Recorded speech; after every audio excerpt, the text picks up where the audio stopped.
One. Good morning, good afternoon, good day, good night, wherever you are in the world. I'm P.L. Stewart, and this is Six Elementals Interviews.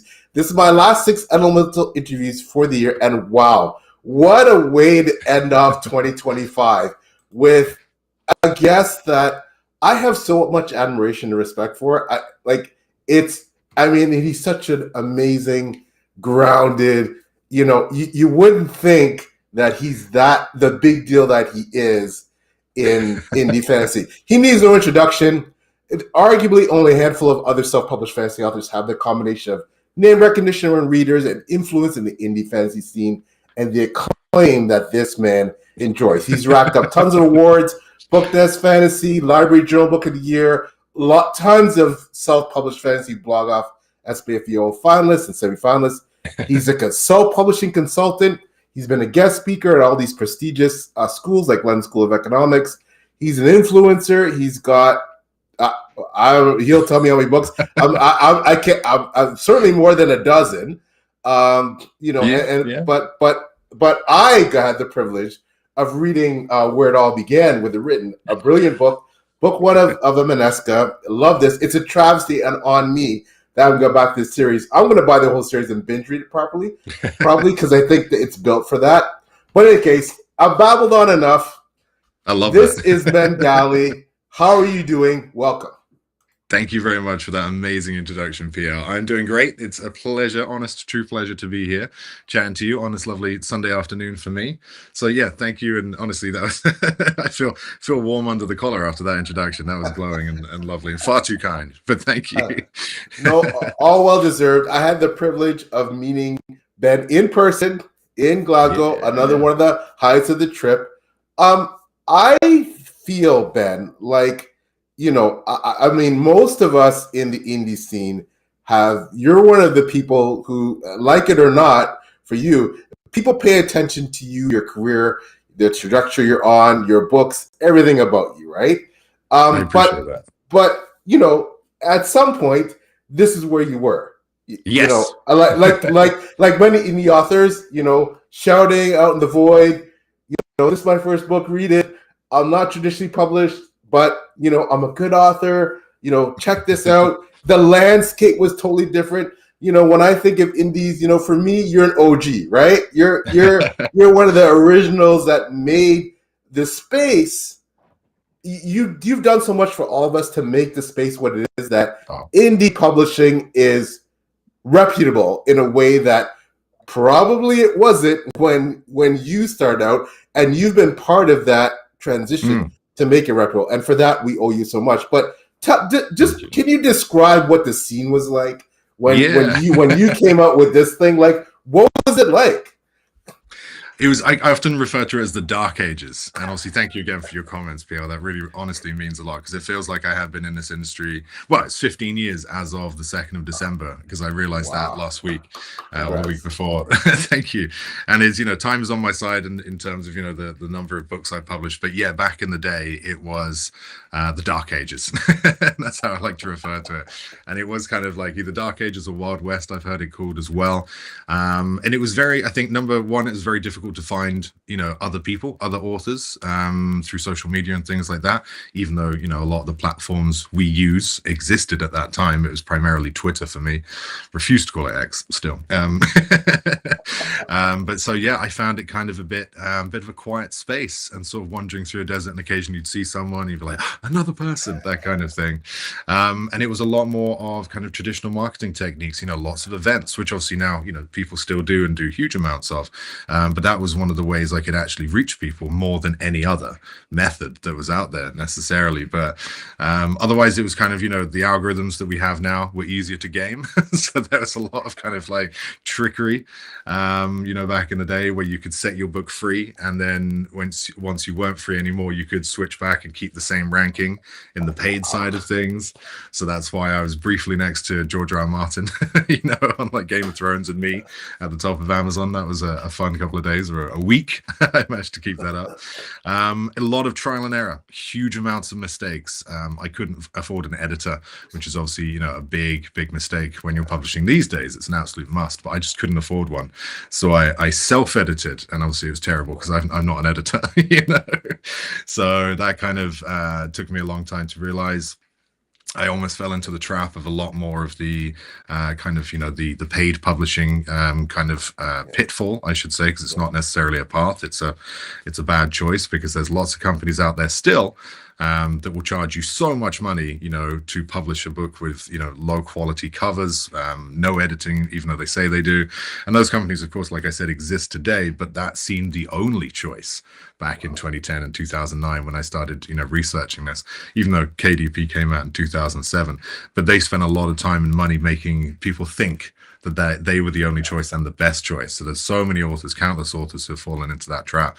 And I almost pressed the, you know, sign on the dotted line and buy button for them, and I'm really glad I didn't. So yeah, lots of trial and error, lots of mistakes, and I think the last thing would be, you know, the self-publishing stigma was rife back in the day. I had a guy, I like telling this story because it's a great example of it, but I did a lot of book signings with local bookstores here in the UK, and I had one gentleman come up and look at this, you know, pile of books. I think I had my second out, maybe, if not, it's just my first, the written. And I was doing signing around Christmas, I think it was, and I'm there, you know, smiling behind the chair, behind the desk rather. Behind the chair sounds like I'm hiding, but not that day at least. And, you know, I've got all my books, I've got all my, you know, little merch and bookmarks and things, and I'm trying to attract people over. And he comes over and asks who my publisher is, and he's sort of looking at the book, trying to find a publisher logo. Yeah. And I say very proudly, me, I'm the publisher. And without another word, he just put the book down and walked away. So I encountered a lot of that, and there was a lot of, you know, the idea that self-publishing is a second, you know, choice, a dummy prize, never going to match the quality of traditional publishing. And so myself and a load of other authors at that time knew that we had to try harder, do better, you know, get better covers than Trad's ever seen, and kind of try and take the reins ourselves a little bit. And I'm definitely, you know, I've been around for a while, but there's, you know, even more OG authors than me, and not just in fantasy as well. And I managed to find them quite early as well through physical events. And it was great. And I think, you know, the books that we put out now are indistinguishable, if not, you know, better in a lot of cases. And self-publishing, I believe this at the time, was here to stay, but we've proved it. You know, or, you know, yourself and everyone, you know, in the community now is just constant success, and, you know, things that I get impressed with daily, and just like, it warms my heart being part of this community. And it's, you know, it's great that I've seen it change, and it's still going strong and stronger than ever. Yeah. Well, and again, we owe you each other gratitude for being instrumental in being part of that change. But I guess if you can give me, if possible, maybe some of the highlights or help chart and lay out for us some things that happened to get us from the dark ages where you were to where we are now. And also, if you don't mind, did you think we would get there even at this point? Do you think it'd be so fast? Yeah, I think, I mean, it's shocking how quickly it has happened in terms of an industry turnaround. But yeah, for me, it was, you know, the moment the ebook launched, there was a massive amount of uproar, you know, in terms of the digital reading space. And this was before kind of, you know, Kindle, KDP, Kindle Direct Publishing really opened the doors, floodgates, I should say, and that kind of thing. But I think, you know, I remember all of the ruckus over the ebook and how people were saying it's the death of the book.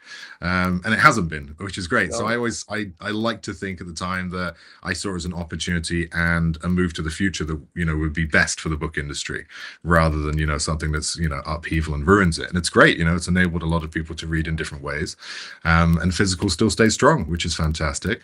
Obviously, yeah, 2007 KDP obviously opened and transformed the ability, and kind of removed that, or not removed, but offered an immediate path straight to the reader, you know, that we'd never had before. It was literally traditional or kind of vanity, and really doing it the old school vanity way of printing off off 1,000 books in your garage and trying to sell them at events, hand selling them, which obviously people do today. It's kind of come back around, which is fun. But that was the only choice, and a very, very expensive choice, because that initial print run. We didn't have the marketplaces of professionals and cover designers and editors and formatters that we've got now either, which I think is, all of these little cogs have fallen into place. And we've got this, the demand, the supply, we've got, the ability to do it, the platforms and things like that. So yeah, I hoped we would get here. And I think, there's always kind of an element of being, how long can I make this last? Each year, is it still viable? It's just become more and more viable. And now we've got, huge, hardback and special edition markets going on. We've got incredible indie bookstores that are, occupying the space. Indies occupy roughly like 50% of, the top 400 books on Amazon. The industry keeps going big. It's, 130 something billion industry, globally, which is insane. Audiobooks are exploding, and it's fantastic. And again, social media has been a big part of that as well, and allowing the democratization of access to readers, and having the ability to chat to your fans directly on a daily basis, and have them contact you. And that has really, I think it's just digitization has really just enabled all of these incredible paths, and opportunities for authors like, you and me and anyone else out there who's, got a book idea in them. So it was great. But in terms of timeline for me and, these milestones for me, I think, any author's dream is to obviously hit the publish button. That was a massive moment for me, even though there's, no real kind of fanfare apart from what you make yourself sometimes, if it's, back in the day as well. And so I can remember hitting the publish button one night, and it was just, dark outside. I was in my little tiny bedroom. I was thinking, like, am I a published author? Does that count? And then so you get that external kind of confirmation, and so seeing my book on a bookshelf in a Waterstones branch here in the UK, that was a moment. Selling out doing my first signing as well was amazing, and then a couple of times after that, selling out my first signing. First author readings as well. They're sometimes more nerve-wracking. I don't know why. It's because I have to read, obviously. But yeah, my first fantasy con as well, where I met the inimitable Mark Lawrence and a load of other great people in the UK scene. And yeah, just knowing that you're not alone, I think is really fun. That, I think, is the problem with digitization sometimes, is that you feel kind of isolated because you're working through a screen. And when you're kind of first working on your book, you're worried about the book, and then you suddenly get into the publishing side and the early marketing, you realize actually there's a whole community out there of people that are doing the exact same thing that I'm doing.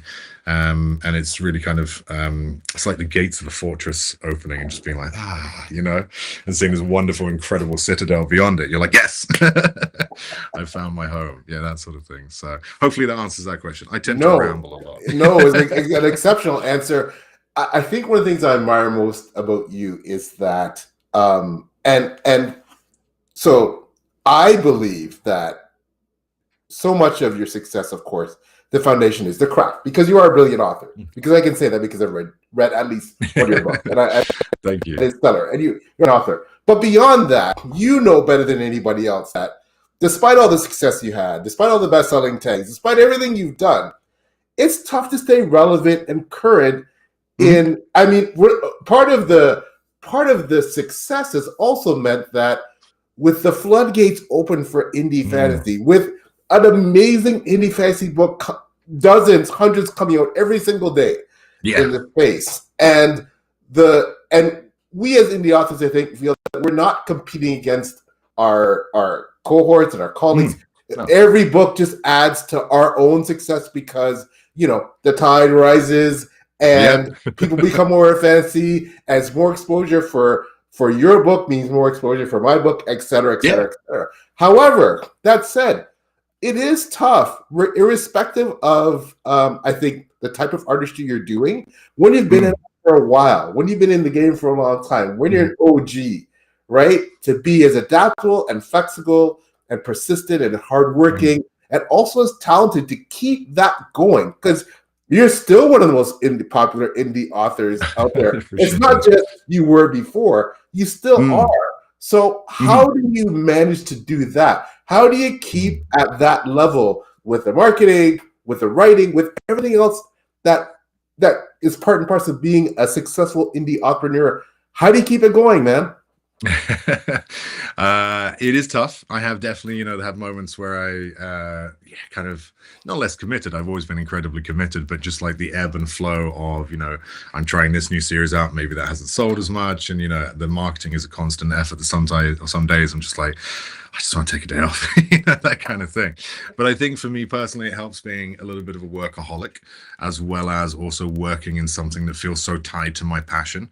When I'm spend 4 hours or have to spend 4 hours writing, a chapter or a scene, or pushing the book forward, it doesn't feel like work. That's the sort of thing I'm enjoying. I mean, there are some days where I just want to strangle my characters or myself and be like, why isn't this book working? But that's just the creative process. So I think that having something tied so closely with my passion as well as business, really kind of takes the pressure off a lot and just keeps me enthused, inspired. That also comes down to a lot of my readers as well, who are out there telling me they like the books, or seeing the reviews flood in, or people asking questions on my Discord about when this happened, does that person know this, and getting into the lore. And that has never ceased to put a smile on my face and really just fill my soul and my heart and keep me writing as well. So there's a lot of kind of positivity externally, internally, that I try to keep as high as possible to keep me writing. But otherwise, it's one of those things where I have been lucky as well. It's a lot of hard work, but there's also luck in any sort of industry, and especially in the creative industry. And so seeing the people around me that are because I'm not a bestseller all the time. I have been in the past, but seeing the people who are absolutely crushing it in the charts right now, and the people in the community, is just inspiring to know it's still healthy, it's still more viable than ever. And I can at the moment I'm kind of finishing off a load of series, or have finished off the series, and I'm starting to begin a new chapter as well. I'm messing around with some sci-fi. I've got some new epic fantasy in the works. I'm kind of building my solar system of my fantasy worlds, so I'm really kind of enthused and excited about that. And obviously, what I'm seeing in the community as well just makes me even more excited and piles it in, and kind of, I can't wait to see where this leads as well. So in short, in summary, passion, and, definitely the community again. But otherwise, I think just having a load of book ideas that just sit in my head all the day, gnawing away at me. And I have an ever-growing list, and I just want to get them, out of my mind, and, onto a book format. So I think that as well, having that inspiration, and that kind of that bank of ideas as well, because they're not going to write themselves, of course. I wish they would, and not via AI or anything like that. But that'd be fun, just to have a magic laptop and I could plug into my brain. But yeah, I think that as well, where I've got so much left to do. Emaneska was the start of my journey. But it's even then I knew it was going to be a big world, and that world has then, like I said, become solar systems, and all my other series of kind of are part of it and fit into this big kind of jigsaw that I'm going to spend. I've got another 15 years to kind of put all that together. So yeah, that excitement has never really gone away. And also, I have managed to go full time and be self-employed and work off my books, and as long as there are still people buying my books, I can keep going as well. So the success kind of feeds into itself, and I just kind of want more, not in a greedy way, but I just want to carry on doing what I'm doing, because it is, as the best job in the world, PL, as far as I'm concerned. I'm biased. We're all biased, but getting to make up stories and write about dragons and magic and like create these worlds and, like I said, interact with readers, go to events, there's it's excellent. It's amazing.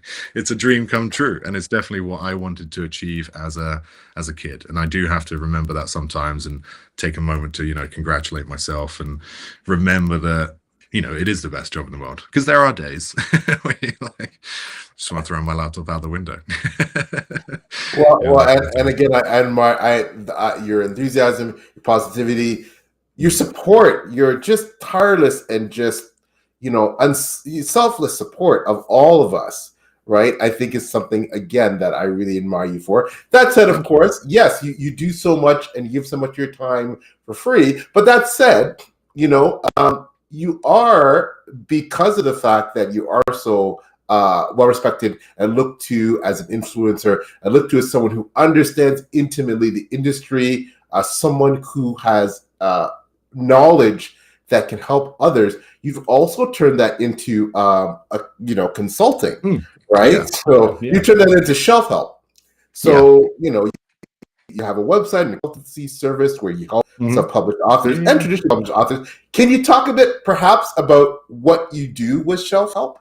Of course, yeah, and it's all out of a desire because I love helping people as well. You know, it gets a kick, or it gives me a kick to see other people succeed as well. So, like, yeah, if I will always try and get back to any messages and provide advice, you know, wherever I can. You know, whether it's kind of, you know, situations like this or podcast events, things like that.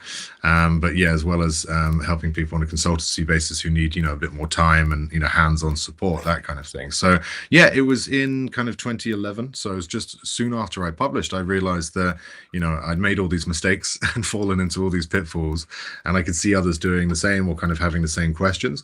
And the advice and, you know, the community was still growing. The advice wasn't really around as much as it is now.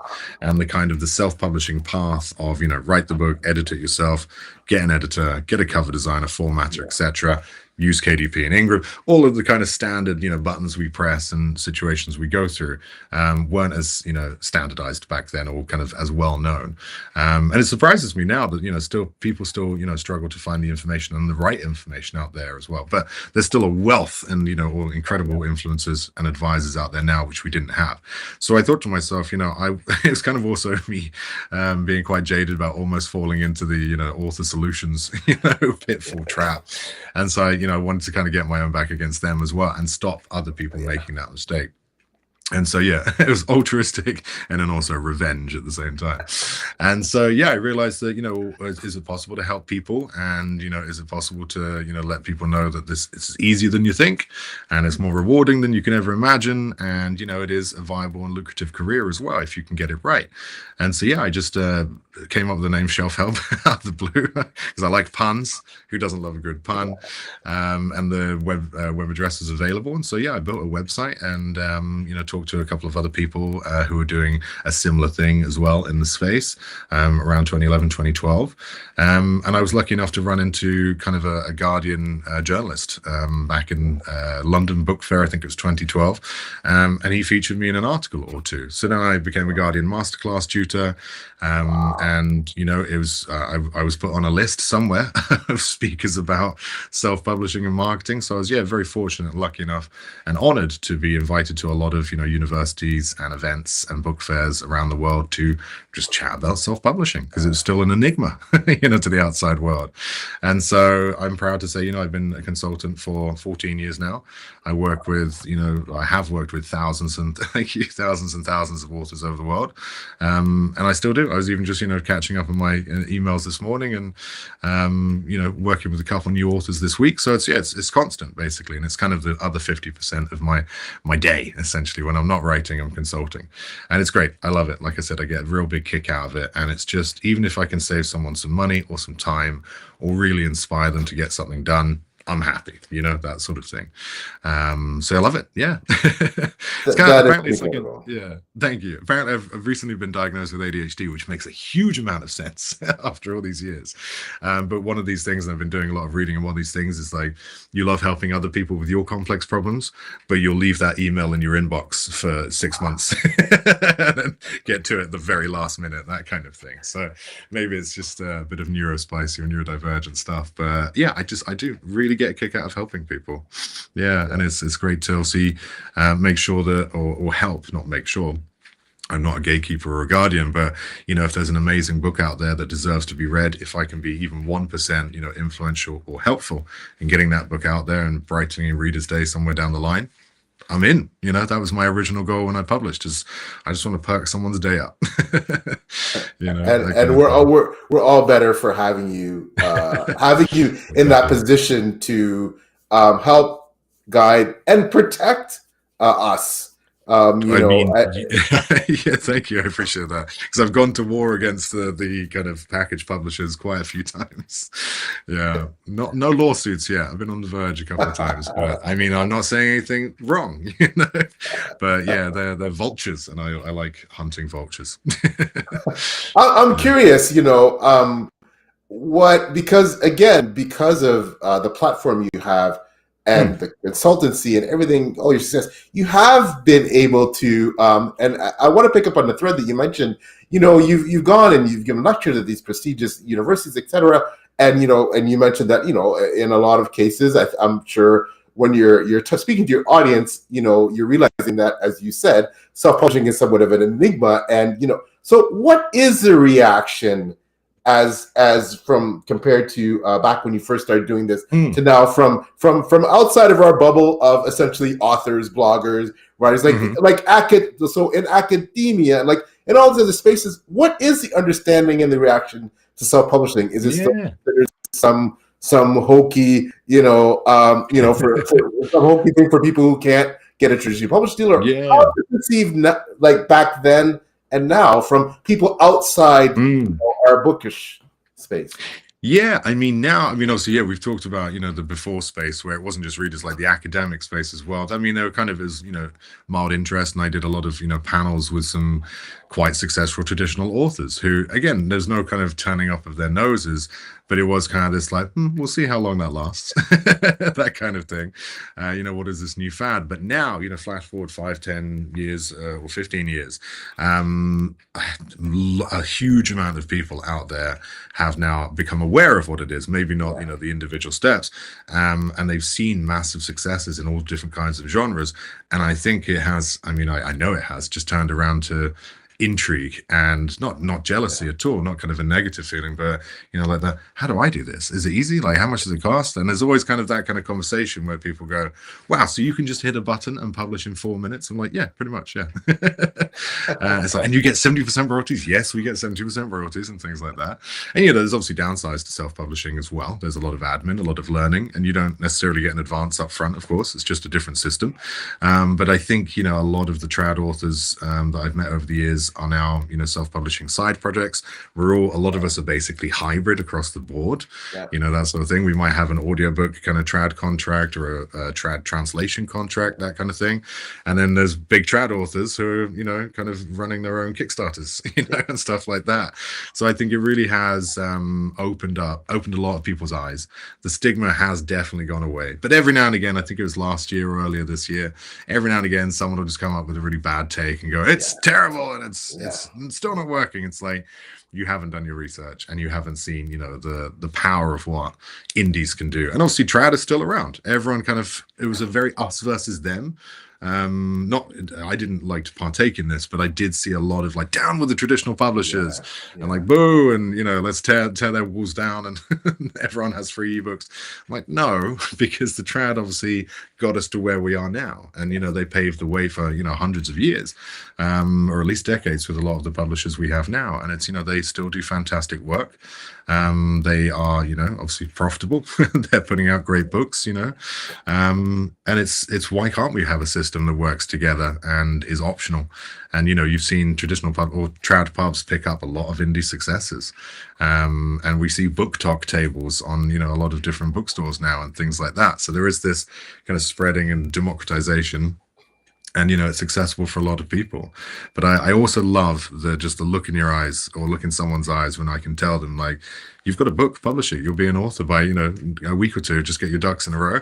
And they say, like, really, is that possible? It's like, yes, you can be a published author now. The dream is there to be snatched, which I think is great. But yeah, definitely, in summary, definitely has changed for the better, and it's great to see. That's incredible. So I want to put up a quick shout out, Vivian Cicero. Thanks so much for joining. What's up, Vivian? How's it going? Checking out, wonderful person in the community. Thanks for checking out and coming out to support Ben and saying hi. Always good to see you. Appreciate it. So the burning question for me, one of the many burning questions, after you will be able to fit it all in this conversation, is more something that we talk about over beer. But it's always always been in my mind to see, especially for you, for the uber successful indie fantasy authors that personalize that I look up to, like you and the Dirk Ashtons and the Rob Hayes and etc. Certainly I don't want to pick on him because I love him and he's so amazing. Michael R. Fletcher, he's been to the other side of the mountain, right? And he's realized that it's not all glory. He's one of the he's one of the most successful indie fantasy authors out there, but he's been the other side of the mountain. He's had that book deal. It didn't work, but now he's that much more successful for it not working, I believe. Exactly. Right. So the question always, when I look at the the big dogs in the arena, right? Like you and the Dirk Ashtons and all of these, the people who I always wonder now. So and the industry's changed to the point where you look at someone like Ryan Cahill and you look at what he's got. Like that's a deal that is unique. It transcends the boundaries of traditional publishing, self-publishing. What he's got is so. My question is, would Ben Galley, with all the success you've had as an indie author, and you've probably had these opportunities already in spades, frankly, right? You could easily, I believe, as someone who could easily get a variety of agents, could probably get a variety of book deals, but the question is, would you want it, and would you want to take that path now, considering everything you already have? I mean, it's the answer is always it depends, which I know is a very vague answer, not necessarily an answer at all. I think you basically look at how the industry kind of meshes together for me. So yes, right now I'm talking to some agents, and might bring an agent on board as well for some other things, because once you have you break out the one book space and you're into kind of a series and then maybe another series. It opens up a lot of different opportunities where you can afford to try different things out with different books. And so, I'm writing a book right now that I believe could go down very well. Hopefully, fingers crossed, that's what we all think. But I think it's quite, relevant to what we're going through in terms of like technology right now, the rise of AI. So it's very kind of, timely, I hope. Still haven't finished it yet. It's still a pile of absolute shit that needs to be massaged into something that's good. But either way, I'm writing a book now that I would absolutely be open to shopping around with, agents and trad publishers to see what can be done to reach maybe an even wider audience. And how like the industry meshes together is that, the trad world is still very good at a lot of different things. When they do market things, they have a lot of marketing power, and they obviously, sometimes have big budgets. The way that they pay, versus royalties to advances and things like that can actually be quite beneficial as well to a lot of different authors at this kind of stage. Also their ability to kind of sell books into bookshops, brick and mortar stores and things like that, their distribution, a lot of publishers out there also have a lot of weight in that area. Again, getting ARC reviews and sometimes like that, they can also have a lot of power with that. So having a team or an entity that's behind you or working alongside you, because this is where I'll come to that in a second, but that's one of the things I'd definitely be looking for in a deal. But having that with you can actually maybe take my career, maybe not, it's not like a ceiling I can't break through without them, as we've seen from a lot of indies, but there's maybe a different ceiling I could break through, or different other tangential levels that I could reach, as well as obviously, having a return, a benefit for my other books and my other series as well. So the answer is I would definitely consider a deal if it was the right deal. On that, I do approach writing and being a self-publisher as from a business mindset, from a commercial mindset. I do profit and loss projections, and I do, might pay my taxes on time, and like do all this, and try and work in it as a professional way as possible. And so if there was a financial benefit to that and someone came to me, with a 7-figure, number, I probably would say yes. But as long as I'm not selling out or sacrificing any kind of, quality of the book and the end story, I'd want to work with a publisher I would trust as well. And the money is kind of optional as well, but it would be nice. But I want to, work with a publisher that I trust, that I could work collaboratively, I can't say that today, collaboratively, there we go, with, and, kind of do a bit more of a hybrid approach than a traditional deal, that kind of thing, to get those benefits and hopefully bring some of my benefits from my world to them as well. So it would be a collaborative project. So short answer, yes, I would. And that's the thing, in the last couple of years, I've had translation and audiobook deals from, a lot of large entities as well. And it's actually been pretty good working with those. And again, it's really kind of opened my book up to new audiences, new countries as well, new different types of readers or listeners. And it's been great. but it also depends on the book I'm writing. Like I said, if I've got a series that I absolutely want to control myself, and that's in my mind for maybe later next year, and that will be self-published. But again, I've got lots of different ideas, so you can kind of spread yourself out a little bit and try and experiment, which is, again, one of the beautiful things about being self-published is the creative freedom, as well as, you know, the business freedom, which is great. So yeah. And it is wonderful to think about someone like you, who, again, who's had so much success, having access to even a different kind of success, as you said. It's not so much more. It's a different, and being in a different milieu with the traditional publishing. And I never thought I'd see a day where I have, and you have too, obviously, friends in the game who they're completely indie, they're high with the indie, but they have agents to do translation rights. You know, and they go, like that's what their agent's for. Their agent isn't so much for them to secure a traditionally published deal. It's to help with their indie business, right? Which they want to stay exclusively indie. And it's just mind blowing that the game has changed to that degree.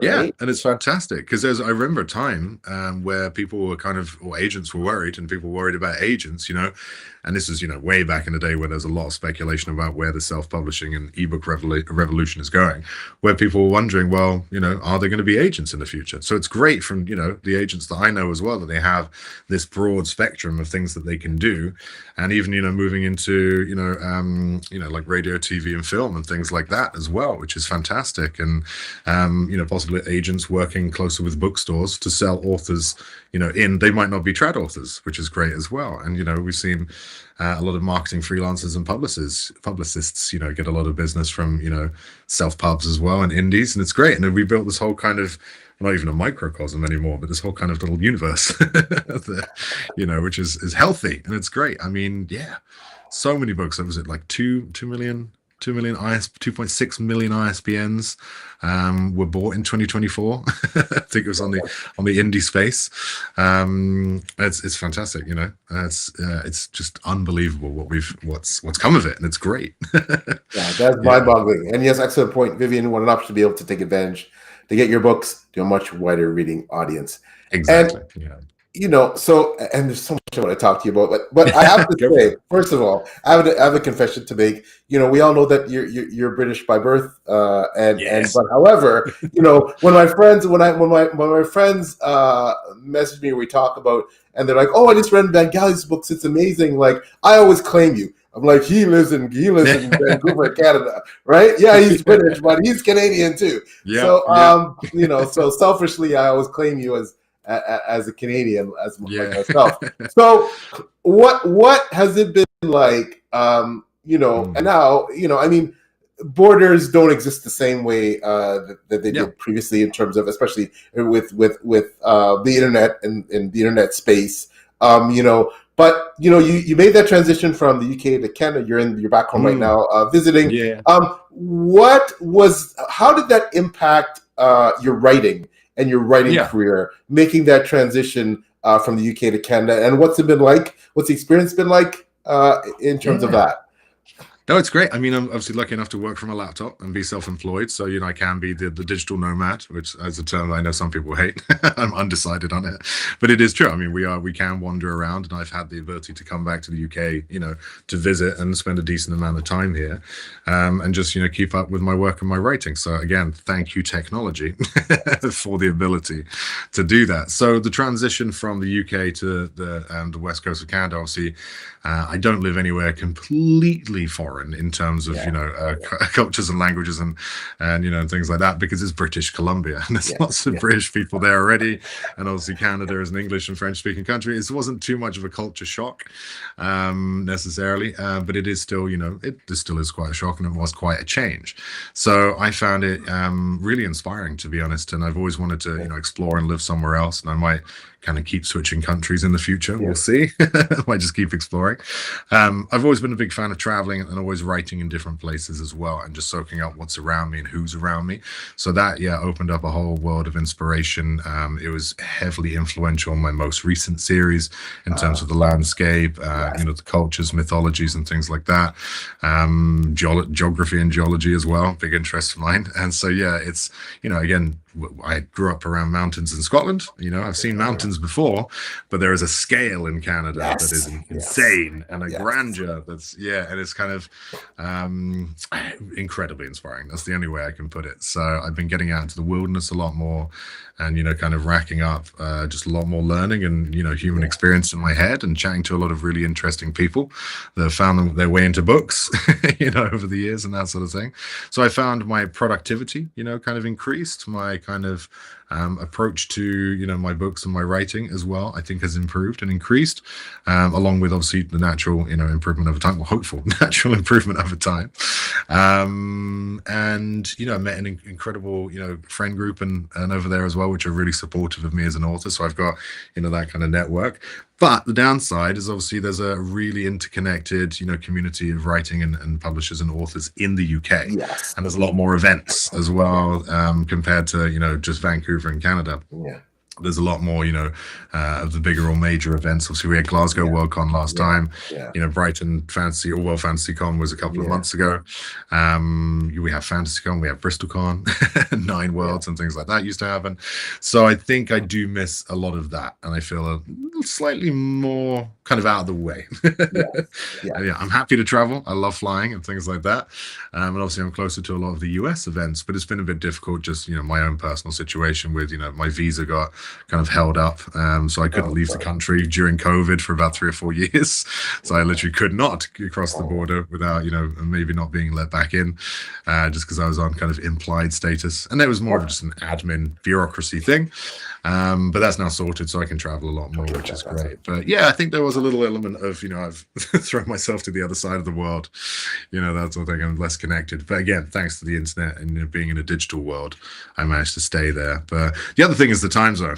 I used to work with in the UK is, I'm working with a lot of US clients, so I talk a lot in the afternoon, and now I'm kind of like talking at different times, and all the social media posting times through me, and so I have to kind of do a lot more admin work in the morning, and instead of the evening, which is like kind of changed my writing kind of schedules and things like that, but all kind of tiny adjustments and stuff like that. But otherwise, it's been a great move.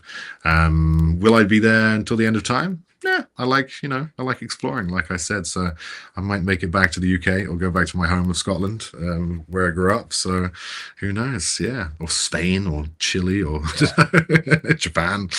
Who knows where I'll end up? But that's the exciting thing, essentially. But yeah, it's been really inspiring. Really I'm happy it's been a wonderful experience for you. Of course, I'm happy to, as a Canadian, to claim you as somewhat quasi Canadian as well. It's funny and sad that obviously Canada is a country with approximately 40 million people, and I absolutely love Vancouver. I love the West Coast. It is just, as you said, the scenery alone is worth the price of admission. As of course, Vancouver is a beautiful. It's pricey, but. And one of the most pricey cities in the world, but Vancouver is such a beautiful cosmopolitan city where like 20 minutes one end you're by the mountains, and 20 minutes it's just I love it. I have to make sure I knock on your door next time. Please do. But that's the thing, we are still quite far apart as well, because I'm obviously used to a very, very small country. So the idea that I guess a 6-hour flight to come see you, basically. So like that's kind of, it blows my mind on the scale side of things. But and that's something I found. And I when I always talk to my friends in the UK, and they're like, they're like, oh, it's so far to go from, Bristol to London, right? And I'm thinking like, well, like that's like, I travel that far for work every day, right? Distance-wise, right? So, so I commute. Exactly. So I think, so again, the scales. But I honestly feel that, unless you're in Toronto in Canada, which I'm 2 hours north of, that's where, the hub of the literary hub for fantasy. Unfortunately, Vancouver is the major city in Canada. Arguably the second major city in Canada. But yet, as you said, there's that lack of the literary scene being as vibrant as it would be, say, in the UK. Which, of course, we're talking about millions more people, but still, like, it's Yeah. very condensed, geographically condensed. You can get to a lot of cons irrespective of where you are, whether you're in, you know, Scotland or Wales, or, you know, like, you can get to something in England in, you know, in an hour or two, right? So that's something that I envy you for, which is awesome. But yeah, I think the literary scene in Canada still, it is vibrant. Unfortunately, you kind of have to be near the center of the universe, as we Torontonians think of ourselves as. You know, whereas someone in the UK, that you know, you don't have to live in London or a major city to necessarily experience that. So that is an advantage. So I'm going to quickly put up. Vivian says, yet to. Oh, you have to go. You have to get the part of Canada. It is absolutely gorgeous. It is gorgeous. Highly recommended. My son lives in Calgary, and the last time, a couple years ago, not the last visit, a couple years ago, I was out for training with work in Chilliwack, and we drove all the way down through Chilliwack, stayed in Vancouver, and drove all the way through the mountains to Calgary to see my son. And that trip was just it's mind-blowing. I've done a little bit of that. I haven't gone that far yet, which is crazy because like BC is big enough to explore over the last 9 years. I've barely made it to any other provinces, but I would like to see the rest of it and do that drive, because it is, you know, it's just like, it's the books we write, isn't it? That's exactly. And obviously I've got a little bit, like I said, in Scotland, and Scotland is just stunning in, you know, in a lot of similar ways, but also its own kind of way, which is amazing. So yeah, it's just a pleasure to see, and like it's informed a lot of the scenes in my book over the years. Yeah, absolutely. Well, I do wanna, you know, and again, there's so much I could talk to you about. I'd kidnap you here for hours if I could, but I'm going to respect your time. The one thing I do want to turn to as we, you know, in this conversation is, you know, again, I mentioned that part of the reason why I believe that, you know, you're so successful, and of course it all starts with, is the craft. Like, this is an incredible book. You're an incredible author. You know, your books are highly lauded. You know, so speaking of this book, because unfortunately, and again, my shoe, this is the only one I've read by you. You know, where I have a lot of friends I have a lot of friends that have read almost all of your series. You know, one thing I have to hone in because of time's sake. And all the amazing things you write, fantastic battle scenes, the action is awesome, the storytelling is great. But I am a character-based reader, and I have to hone in on Farden, right? The big man himself, yeah. So this, I have a feeling that, you know, as if I can manage to get back to your series and continue to read it, I think he's probably going to go down as with more reading as one of my top fantasy characters of all time. And what I love about him, of course, is that I'm someone who, I write morally great characters myself. I write characters that I feel are, and I love reading characters that are really well honed, really well rounded, and they're not simply syrupy good or mustache twirlingly bad. I like characters that have some depth, and you know, Farden can be impulsive and brash, and he's moody and mercurial, and sometimes he's like a bit introverted and brooding, and then but then he's very dutiful, he's loyal to his friend, and he's courageous to a fault, and sometimes he can show humility, but he's not above being petty, and he's just really well-rounded, an exceptionally well-rounded character. So you're writing this fantasy series, and you've written several series, but this character obviously is the main character of your series. What went into making this character the way he was? Yeah, a lot of different things, a lot of time as well. I spent a long time with Farden. Kind of, it took me a decent amount of time to write the first book, and there's quite a few iterations of it. A lot of the also inspiration I was reading at the time was kind of a lot of morally grey, or a lot of, you know, the silent brooding types as well. So I think of a lot of the kind of books I've enjoyed and loved over the years. It's like when you first see Aragorn in The Prancing Pony, and, you know, you don't know whether he's a villain or a good guy. And obviously he's absolutely, you know, noble, bright, big and hero. But I like the idea of just someone lurking and being dangerous with the hood, smoking a pipe and things like that. And there's actually a scene like that with Farden in the book. So I've always loved those characters, always leaned towards the morally grey as well, because I don't believe that anyone is, well, not necessarily anyone, but we're all different, you know, shades of our own. We have our dark moments and our light moments, or the devil and the angel, or whatever, however you want to describe it. And just the kind of, when I started writing him, I felt this just like internal struggle. And I think there's a lot of me in him as well. And I was, you know, not going through the absolute best place at the time. You know, when I was writing to kind of break out, achieve my dreams, of course, that I've always had since being a kid, but, you know, break out of this kind of like dead end kind of area I found myself in. And so there was a lot of maybe, I'm not a teenager at that point, but a fresh 20-year-old-ish. And I wanted to, God, it seems so long ago. So I had those kind of little brooding tendencies, and, you know, and kind of the stuff that's going on for him is kind of an extrapolation of what maybe I'd been experiencing as well. So, yeah, a bit of me, a bit of the inspirations as well, and also what the story needed. It needed someone that was willing to do what was right, sometimes what was wrong, but also have this kind of moral company. He loves to kill people, and he's definitely done the wrong thing quite a few times, but also someone who just basically isn't your or someone needs to do what is wrong, what is right, and also just have this kind of really strong moral compass in a very narrow compass. You know what I mean?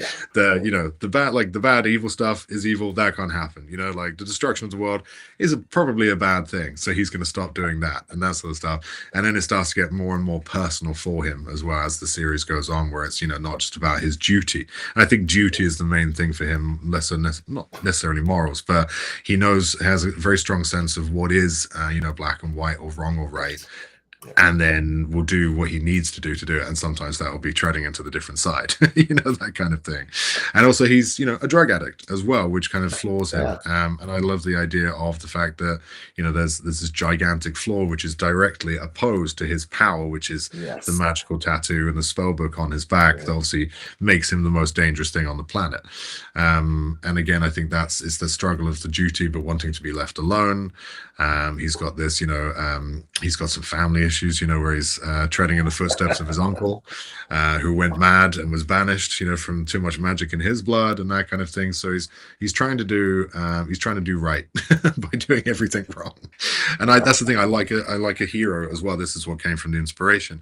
I like a hero who makes a lot of mistakes, and they're not necessarily, they might be morally great, but they do everything perfect. You know, whether it's whether it's bloody or whether it's noble bright, they do everything perfectly. And I love the hero that just, you know, finds himself accidentally, you know, tripping over in the middle of a fight, because it happens, or just making completely the wrong decision because you thought something else was going to happen, and then having to deal with the consequences. And obviously all the stakes raise up throughout the series as well, so the consequences of his mistakes keep getting bigger and bigger and bigger.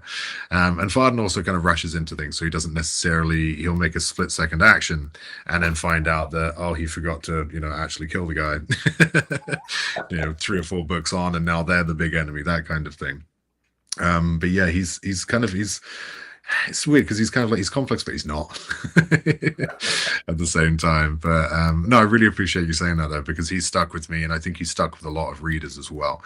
And I think a lot of him, you know, even though I did put a lot of thought into him, a lot of myself, a lot of inspiration, he was also, as a lot of writing is, a happy accident. And he just kind of wrote himself, which again is cliched, but he did. You know, there were moments where it just didn't feel right after he'd kind of introduced himself to me over a few chapters, where I thought, no, actually he would probably just stab this guy in the throat instead of negotiate and that sort of thing. And I really, one of my favorite aspects to him is that he is, even though he's been beaten, is always ultimately unbeatable. You know, even if it costs him everything, he will win. And just the badass moments that I got to write with him, you know, just fighting dragons in the forest, or like standing up to, you know, angels and demons and gods and that sort of stuff, and like the length that he will go to prove himself right. And he's a bloody mess, and I like that as well. I think Logan Ninefingers was a big inspiration for Farden. Along with kind of Shadow from American Gods. That was another kind of big influence. And also the dry kind of wit that I like that he again developed for himself. I love a character that's just sarcastic and cheeky. You'll find that a lot in my books as well, where they just don't take anything really seriously. They're grumpy a lot of the time, but there's always that kind of like sarcasm that comes through as well, and he definitely had a lot of that. Yeah, and again, he's just a fantastic character. Vivian agrees clearly. She says, agreed. I bang the drum for this series, amongst many others. For such the anti-hero, his character is so crafted brilliantly, and Vivian uses the word angst, and that's a great, great word. Describing he's a him. Damaged man. That's it. He's got a lot of demons, physically and mentally, that he has to fight. And he, a lot of the time, doesn't want to fight them and will run and hide. And that's, a lot of the series. He removes himself because he knows, he's the kind of guy that knows he can win the fight, but doesn't want to fight the fight, that sort of thing. And so he thinks he's the worst thing that's happened to Emaneska, where he's secretly the best. So yeah, there's a lot of angst in there, a lot of brooding, a lot of self-deprecation and blame, which I really liked when I got the chance to write the sequel series to this and kind of create the whole 7-book saga. Is that it's 20 years on, or 25 years on from where I left it, and that's like one stage of Farden's journey, and then it kind of opens up another journey where he's still he's learned, he's still a bit better, but he's still got some of the same old problems with people like, no, don't you dare, you've done this before, we know how that ends up. And so he levels up a little bit, but he's still and he's a bit more mature, but he's still kind of got that tendency inside him. But he's also, and I'm not going to have any spoilers, he's a kind of a place of more of peace when it starts off that new series, a place of kind of, he's kind of done what he's wanted to do. So he's definitely grown up. But that's the problem with having an immortal mage as well. Oh, yes. Yeah. But just an opportunity for, again, a second series to just continue the journey. If he doesn't die, it's great. No one can kill him. He doesn't die, so might as well just carry on. I've got random ideas for that in the future as well, because all of my, like I said, my series are linked, and I've been quite kind of transparent about that. It's not necessarily a spoiler at all, and I've still yet to link a lot of them. But Emaneska and Skallison, or the Emaneska saga, goes into Heart of Stone, my military standalone, and there's a time difference.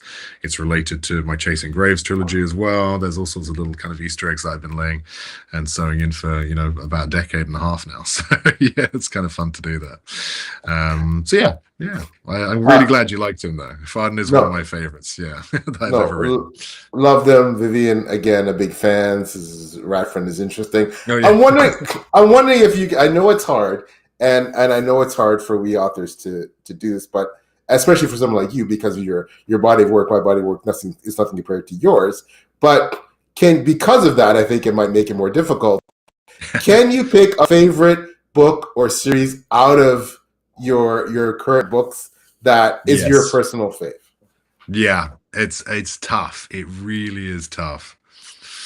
Something about Chasing Graves will always stick. I think it's not quite my magnum opus because I've got way more to do. But I think I was in the right headspace. It was the right characters, the right idea, and that book flew out of me. And Coucho is also a contender for one of my favorite characters because he's just a dick. And there's something about that kind of that lovable dickhead that just will always say the wrong thing and even makes more mistakes than Farden. But he's sarcastic, he's annoying, he's a coward, but he's funny. And that's what I really, really like about him. He's a joker. And I just think there's also incredibly different to anything I've ever written as well, in that not necessarily, the scope was quite crazy. The plot was very odd and, just kind of, it's a world I've never written before, but also haven't really read a lot of anything similar to it. So Chasing Graves, I think, is a really, I'm really, really proud of that. And I think, I've gone back and I've re-edited Emaneska at one point as well, to sort of polish it up. I've gone back and I've re-edited Scarlet's Star, my kind of weird Western steampunk alternate history series or trilogy. I would never touch Chasing Graves. I know that, and I will leave it as is, even if it's not perfect. It's imperfect in a lot of ways, and it's not for everyone because it's very grimdark and it's quite brutal, balanced out with a huge amount of humor. And again, that's a big kind of Abercrombie and Mark Lawrence sort of influence, I think, and it's. But it's just, I think I'm just so proud of it. It's got several of my favorite characters are all in one book. The setting is Egyptian mythology, which I've always got an absolute love for. Like Nordic and Egyptian are always vying for my attention. And it's, you know, I'm very, very proud of the world and its rules and its magic systems and that sort of thing. It's also some of my best covers as well, I think. So yeah, Chasing Graves is my absolute favorite series. Individual book. Ooh, maybe the last kind of two I finished off at Emaneska, because they're the biggest books I've ever read. So Heavy Lies the Crown is book 2/book 6, if you take all 7 as one. And the last one, To Kill a God, the end of the saga, I was crying for about 2 days trying to finish that. While I was writing over 2 days. I wasn't crying, sobbing for 2 days. But it was just so emotional to wrap up seven books and kind of 15 years of work. So it's my most emotional book. I think it's quite, you know, mature in terms of its themes. And there's a 90-page end battle that's all one chapter, I think. So yeah, because I started writing it and I was like, I don't know really how to do this, and let's just go. And it just didn't. It felt wrong to break it. So you've got the book, and then the end of it, like the kind of the Tolkien appendices, that chunk at the back of the Return of the King, is basically the big battle at the end. So it goes all in. And yeah, I was introducing new characters in the last book as well, which is one of the rules I try not to kind of mess around with. Big characters as well. So it was an absolute odyssey. But I think that I'm very, very proud of how that came together, or both of those came together, and somehow managed to pull it off. I don't know how. I think from what I've heard, yeah. So that's well, credit to you for all of your awesome books. And you know, I cannot wait to one day finish this series and your other series. You know, and I'm more than happy to send you some copies anytime. Yeah. Oh, you're so. You know, I know you don't need it, but I love supporting. As you know, I'm like you. I love supporting. Yeah. So I love buying the books. I love the feeling of and knowing that you know you've done so much for us, Ben. You know, so it makes it so much easier to want to, do that, right? I get that, but I love this conversation that authors always have. You're like, no, let me support you. It's like, no, let me send you a signed copy. And then it's always this battle of being like, who's going to be like, I don't know, the winner in this situation. I've had that conversation so many times, and I will always cherish it. But no, you're exactly right. I love to support other authors wherever I can. I mean, like Kickstarters and buying copies and things like that. I'm a terribly slow reader, but I will put it on my shelf on my Kindle. I will get around to it one day is kind of my rule. But I'd like to read more. That's one of the things I think in my, as an author's career, it's like it shouldn't be you either write or you read, but I find that a lot of times with all the other aspects of business and being self-employed, it's I do find it tough to clear some time for writing these days, which is a tragedy and a sin and heresy in our world.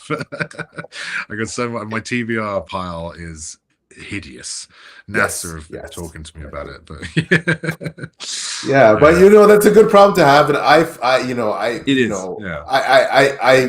forced myself into blogging to make sure that I actually that was my mechanism to make sure that I read books. That's a good way to do it. Obviously, I'm doing reviews on them. So I mean, at the end of the day, Ben, like I said, we're so grateful for you. You've been so generous with your time. This has been such a highlight, honor, pleasure. As I said, I couldn't think of a better guest to finish off what's been a very overall in the world, I think, a turbulent, trying yet in some ways very hopeful year. It's an interesting one. Yeah, it's been kind of a bit of both, hasn't it? But no, honestly, thank you so much. I appreciate that. Honestly, your kind words have been far too kind, BL, but right back at you as well. You've been a really big inspiration over the last couple of years, and just seeing how much you do as well. You're constantly working away and pushing out books, and fantastic books as well. So it's been an honor to be a part of this, and thank you very much for having me. And hopefully we can do this again. No, absolutely. If you do end up coming back, just prior to leaving, I'm just wondering if you could, for those who've been living under a rock and don't know where to get your book, where to follow you on social media, etc., can you just maybe shout out your main social media platforms, where especially authors can contact you for shelf help if they're looking. There's a lot of I get emails every day for hey, how do I do this? How do I do this? How do I that? In terms of our what we do as indies. And I certainly don't have all the answers. And oftentimes I refer them to other people. that I know do, right? This little one thing about uploading this particular file, or this particular thing thing about Ingram that doesn't make sense. Like, so can you tell us, where to get a hold of you, follow you, and potentially contact you for advice on a formal or informal basis? Absolutely. Yeah, I am nice and easy. Linktree/Ben Galley. I'm also at bengalley.com that has all my links on it and all my books, all my maps, character art, all sorts of fun things. And otherwise, shelfhelp.info is where my self-publishing is. You can also find me on Readsy Marketplace, which is obviously a fantastic resource for a lot of professionals that you might want to work with. But otherwise, I'm on pretty much every social media platform in the world, which is really good for my to-do list. But yeah, I'm on Twitter, Blue Sky, Threads, Instagram, TikTok. I have my Discord. I'm on Patreon. I'm sometimes lurking on Reddit. I have a Facebook page, and I think that's it. Oh, I have a YouTube channel, but I don't really post on there anymore either. But yeah, I'm everywhere. Well, that's a lot. Yeah. That's a lot. But yes, thank you for that. My quickly, pleasure. Thank you. My quick shameless self-promo, make it fast. PL Stewart, everything on social media is pretty well at PL Stewart Writes, and then the YouTube channel is the Drunken Saga. I'm assisted with Before We Go blog. And actually, I might as well say it now because I think I posted already. I've just had the privilege of becoming a part of the Grimdark magazine team, so I'm very honored that I'm going to be working with. Thank you with people like Beth Talbert and Adrian Collins and Grimdark magazine crew. The That's books. Awesome. Thank you, sir. I really appreciate that. The books, PLStore.com is the website. 5 books out in the Drowned Kingdom saga. The 6th book, A Black Dragon on Red, coming out in the spring of 2026. Hell yeah. Thank you. And finally, the short story, Forest Dark, more of my first foray into fantasy horror, appears in the Shapers of Worlds anthology. Great anthology. Don't get it necessarily for my story, but get it for authors such as M.J. Kuhn, etc., who have brilliant contributions in that anthology. But if you want to, maybe not, devote, your time to reading my chonkers that I write in my main series, something quick and easy to digest in a short story in the Shapers of World Anthology 5. So I think that anthology is fantastic and worth your time. He knows what he's talking about. Go get it. Thank you, sir. And to all of the people who joined in watching the live, I'm sure a lot of you just, perhaps I saw at some point there's quite a few. The fact that you showed up, fantastic. Commenting, again, we appreciate people like Vivian. Thank you so much, Vivian, for all your comments and participating. It means a lot. For all of you, those who will be on Team Replay, and sorry, I have to put up quickly Shad, another amazing member of the community, Shad. Sorry, I didn't see you. Have to watch replay. Thanks so much for coming out. Shab's a brilliant fellow and also someone who's a great supporter of authors. So appreciate all you do, my friend. Thanks for coming out. Everyone who watches, everyone watching replay, you're what makes this type of long form content amazing. So thank you. So Ben and I are signing off. Yeah. And we'll see you next time. Absolutely. Thanks again.